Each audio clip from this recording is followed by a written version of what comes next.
Each and every human life is controlled by two entities, nature and the Almighty. To be born is to sign a contract with these entities, the terms of which govern the most basic facts of our lives. The only thing nature demands is that somehow, someday, you die. It is the inevitable, non-negotiable price of living, the grammatically necessary punctuation at the end of that run-on sentence which is life. What we get in return for signing this agreement with nature is the chance to reproduce. After all, reproduction is the penultimate purpose of nature.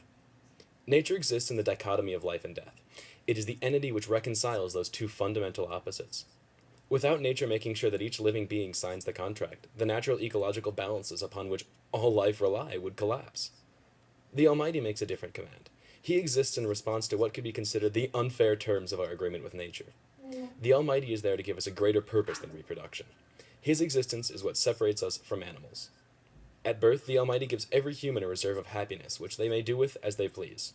Like currency, happiness can be spent, stolen, invested, and wasted. It can be paid back, put aside, scraped up, and shelled out. The only limit on your happiness is that the Almighty will never, ever, ever give you more. From birth to death, you are on your own. Fair or not, this is how all life is. The difference between Ivan Ilych and I is what we do with our allotted happiness. Our lives, the basic facts of our nature are the same. We were born, we will live, hopefully we will reproduce, and we will die. When Ivan was young, he looked around him and did the logical thing. He looked at who appeared happiness and decided he wanted to be them. Unfortunately, he didn't realize that happiness, like money, can be counterfeited as well. The people he was idolizing, the judges, his friends, everyone, had all invested so heavily into the false idol of societal confirmation that they had nothing else left in their lives.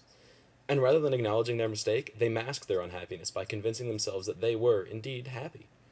This is the crowd Ivan Ilych placed his hopes on. And when his investments stopped giving returns like they had for everyone else, he too joined the all-pervasive counterfeiting cartel which is society.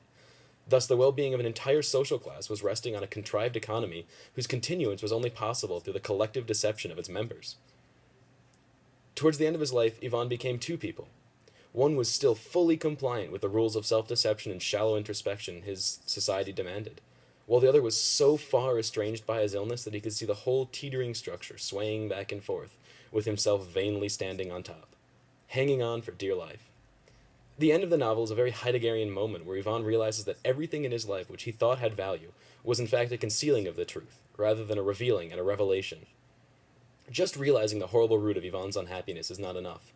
For Tolstoy to have any real effect on our lives, we have to recognize the Ivan in ourselves, the part of each and every one of us that sits in our head and convinces us that we're happy with our lives. That voice is the eternal companion of society, convincing us that happiness is success, that happiness is a good job, that happiness is a big home and a nice car and a green lawn.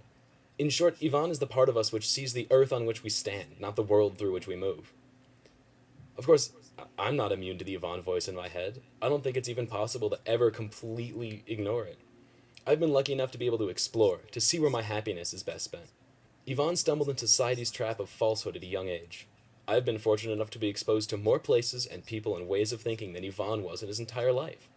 Thanks to my parents, I've inherited as well enough happiness that when I do turn down the wrong path, I can turn back and try again.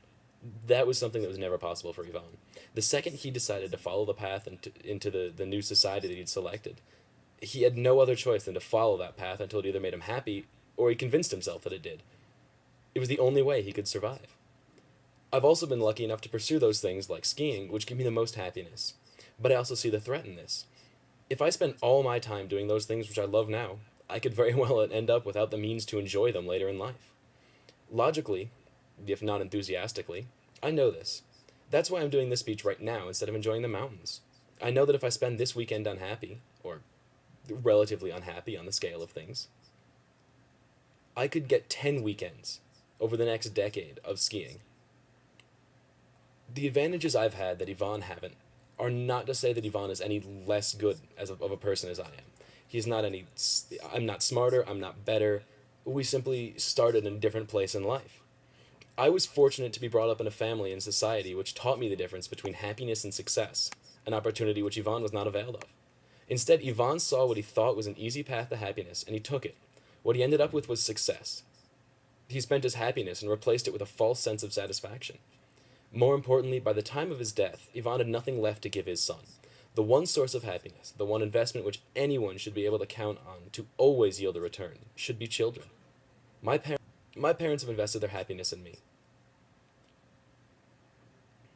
My parents have invested their happiness in me, defining their success by mine. In a way which was not possible for Yvonne, my happiness is my parents' happiness, and vice versa. If I can live the rest of my life doing something which leaves me on my deathbed feeling satisfied, then I have succeeded. I don't think it'll happen, at least not as I envision it. There's too much Ivan Ilych in all of us for anyone to live a life totally by their own rules. But I can leave the next generation. But if I can leave the next generation with the means to make themselves a little happier, then maybe someday we can all silence once and for all that little Ivan in our head and live better and deeper lives.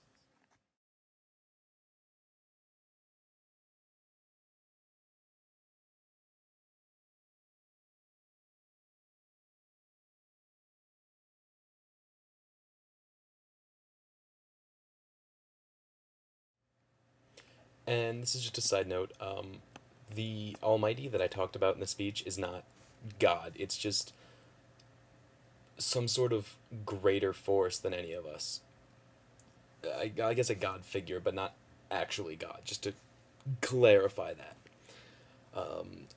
I hope you enjoyed, and it was fantastic having class with you. If you have any questions about this, just please email me, because I think there are parts of this that would come out better in a debate than it would in just a speech. So, I hope you have a good next semester.